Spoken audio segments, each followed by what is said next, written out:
hér höfum við umfjöllun deildanleika. Fyrst byrja maður á því að segja hvað deildanleiki í punkti. Og hérna setjum við þetta fram, látum f vera raungilt fall af einni breytu, það er þá raunbreyta, og það er skilgreint á opnubili. Við segjum ekkert það fyrirfram hvort það er samfellt eða neitt, þetta er bara fall frá r til r. Það er skilgreint opnubili frá a til b, svo skoðum við tiltekinn punkt sem er á opnabilinu. Þá kemur skilgreiningin. F er sagt vera deildanlegt í þessum punkti C ef við myndum Newtonskotan og látum x stefna ofan frá að C. Út kemur ykkur tala m, það verður að vera rauntala. Það þýðir nú ekki vera plus eða mínus óendanlegt. Plus eða mínus óendanlegt er ekki tölur. Og svo líka ef við búum til raunur sem kemur neðan frá, þá eru x-in öll vinstra megin við C. Við myndum Newtonskotan og þegar x stefnir á C neðan frá eða frá vinstri og það kemur nákvæmlega sama tala út og þau komum ofan frá eða frá hægri, þá er þetta afleiðan í C. Hún er þessi tala m. Við setjum bara svona myndræna framsetning á þessi sem sjáum hér. Þá erum við að skoða einhvert bil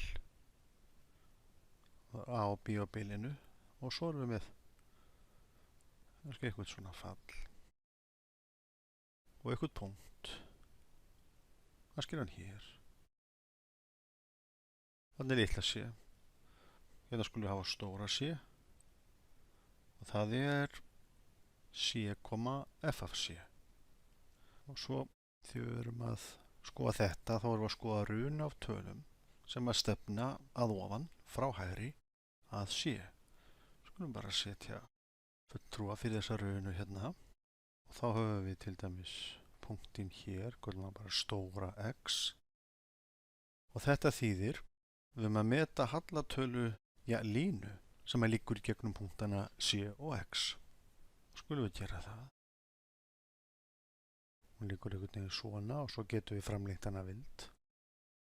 Þannig þetta er mat á halla og síðan þegar við búum til rununa x-in færast nær og nær C-inu, hérna er raun og veru strikið með þennan halla og hann er breytilegur til því sem við förum nær og nær og við fáum sem sagt línu sem við köllum snertilínu hér sem hefur þennan halla. Þetta er sem sagt línan. Hérna í þessu lið þá erum við með x-in vinstra megin við C og þá lítur þetta kannski einhvern veginn svona út. Hérna getum við tekið x-ið okkar, er þá hérna, þá er punkturinn x, f af x hér og við höfum að mynda þessa sniðilínu.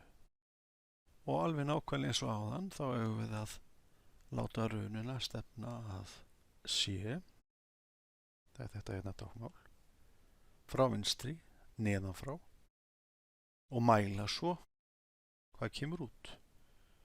Og komið út nákvæmlega sama hallatala, þá getum við sagt gott og vel f merkt í C er þessi tala m.